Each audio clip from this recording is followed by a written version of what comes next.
નમસ્કાર મિત્રો, વિડીયોમાં તમારું સ્વાગત છે। જી હા મિત્રો, અત્યારે હાલના મોટાની મહત્વના સમાચાર સામે આવી રહ્યા છે। તો મિત્રો, સમાચારમાં વાત કરીએ તો ઉત્તર પ્રદેશના આંબેડકર નગરમાં પ્રેમમાં પાગલ એક યુવતીનો હાઈ વોલ્ટેજ ડ્રામા જોવા મળ્યો હતો। પ્રેમી સાથે લગ્ન કરવાની જીદે યુવતી 200 ફૂટ ઊંચા હાઈ ટેન્શન વીજળીના થાંભલા પર ચડી ગઈ। લગભગ 4 કલાક સુધી યુવતી થાંભલા પર બેસી રહી હતી અને ત્યાંથી સતત રીલ બનાવીને સોશિયલ મીડિયા પર પોસ્ટ કરતી રહી હતી અને આ અગાઉ પણ આ છોકરીએ સોશિયલ મીડિયા પર હાથ કાપ્યા હતા, યુરિયા ખાવાનો વિડીયો પણ પોસ્ટ કર્યો હતો। જી હા મિત્રો, યુવતીનું કહેવું હતું કે જ્યાં સુધી ત્યાંનો પ્રેમી ત્યાં નહીં આવે ત્યાં સુધી તે નીચે નહીં ઉતરે। આ મામલો અકબરપુર વિસ્તારના કસુરા કબીરપુરનો જ છે।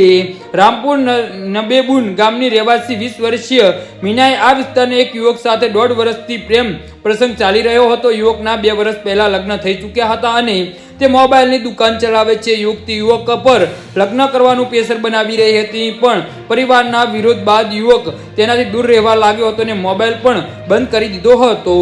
જી હા મિત્રો, તો આના વિશે તમારું શું કહેવું છે તો નીચે અમારી કમેન્ટ બોક્સમાં જરૂરથી જણાવજો અને અમારી યુટ્યુબ ચેનલને સબસ્ક્રાઇબ કરવાની ભૂલતા નહીં। ધન્યવાદ।